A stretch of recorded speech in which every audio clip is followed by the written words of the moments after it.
Hi everyone, and welcome back to the channel. My name is Elizabeth and I'm here to share information, tips, and ideas on how to live a better life. So we've been talking a lot about finances lately on the channel, and I'm going to continue that trend. We're going to talk about some habits of wealthy people and what we can emulate from them. So number one, becoming very mindful of your spending. So they're aware. So a lot of times it's hard and you don't want to look at money. It can kind of be this taboo and weird thing.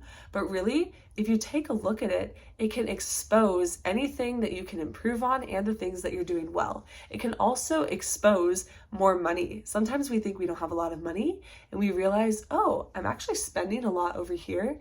I don't really need to. If I took that away, then I would have more money for my goals, or to invest in more assets, or to take more trips, or buy more clothes, or whatever you want to do with it. So unveiling that hidden kind of secrecy or weird feelings about money can be such a critical tip, and being aware, just like as a person has self-awareness on how they're acting and their emotions, being aware of your money, what you bring in and what comes out, will help you to better budget, plan, and have more money for what you want in the future. Another thing is they foster an abundance mindset. So abundant, there's so much money and wealth and good things around. We can share. There's money for everybody. There are so many millionaires and people in the world.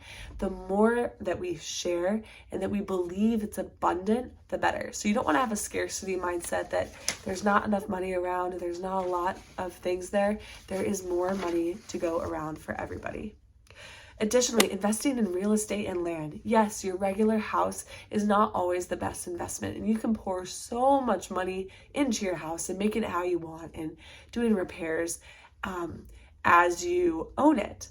But investing in real estate or land as an investment and as an asset can actually be a really, really helpful thing that many wealthy people do. They own apartment buildings. You can own regular businesses. You can just own regular land. You could own a duplex, a fourplex. It's up to you. Airbnbs, but usually owning property is linked to being wealthy. Additionally, they monitor the tax code, or a lot of people, especially if you get more wealthy, you are really aware of taxes and the loopholes, if you want to call them that, or the advantages that are put out there for those of you who are starting businesses or who are investing. The government wants you to do some of these things, and so they reward people for doing that. I know a lot of times we can have a weird feeling about people who've made a lot of money, but most of the time they've worked really hard to make that money. And many people in the world have access to doing those things or can learn those things eventually. And so it's important to be aware of the tax code, even for regular everyday people. I've talked about Roth IRAs and regular IRAs, 401ks, 403bs, and all these tax shielded accounts that can, if you put your money in those first instead of just a regular brokerage, you will get tax breaks. And also your money will go tax-free sometimes, especially if they're in the Roth, or you can take them out tax-free. So knowing these things is going to help you to improve your wealth. Additionally, they consistently save and they plan. So you consistently pay yourself first, you consistently set new goals and come up with ideas for how to be more successful.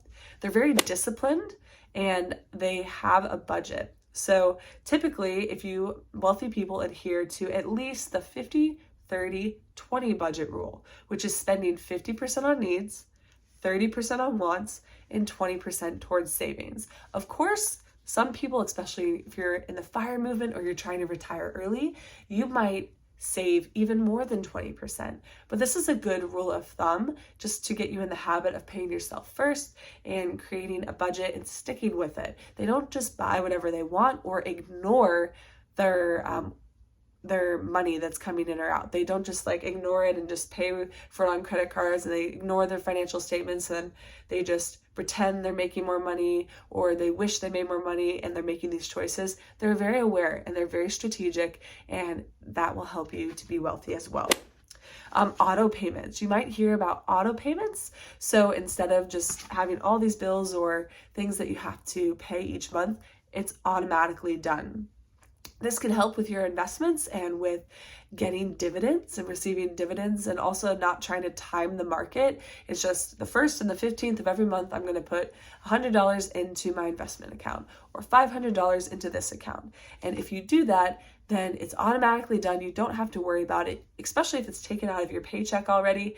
You don't see the money, and then you get $2,000 in your account. You're like, great, I have this money, even though $1,000 was put in taxes or in different accounts. You just don't even see it, and it's automatically done. No stress, no sweat. It's automatically there, and there are systems in place that will help you.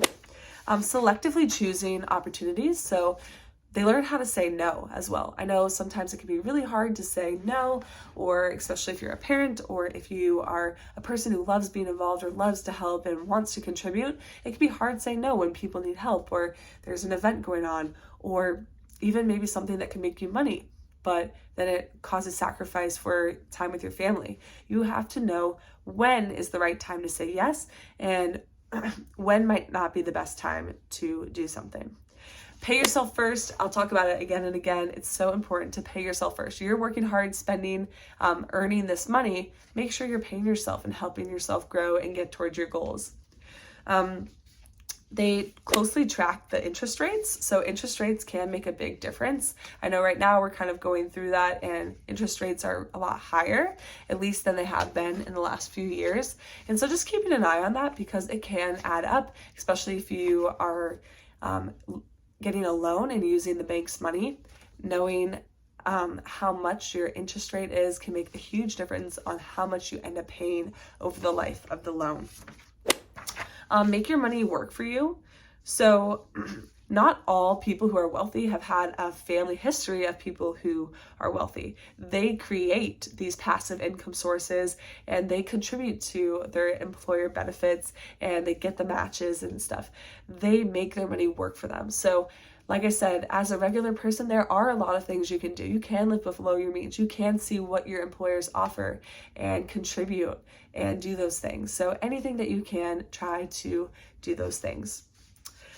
They use debt properly. So debt can be leveraged. You might have heard this before. I know debt can be not a good thing, and a lot of times getting out of debt is the best thing you can do, but there are ways that you can leverage debt to get assets and to build wealth. It can be risky, and that is part of the price that you pay, but there are ways to leverage debt to be successful. And lastly, educating yourself on financial matters. So people who are wealthy typically educate themselves, whether they read, they have a mentor, they listen to podcasts or watch videos. Typically, wealthy people will read and they will educate themselves on financial matters, but also other matters as well. So I hope that was helpful. Let me know in the comments, do you do any of these habits? If so, awesome. You're on your way to being wealthy and to be making changes for your family. I hope this was helpful to you. Please let me know in the comments below if it was, and I'll see you in the next video. Bye guys.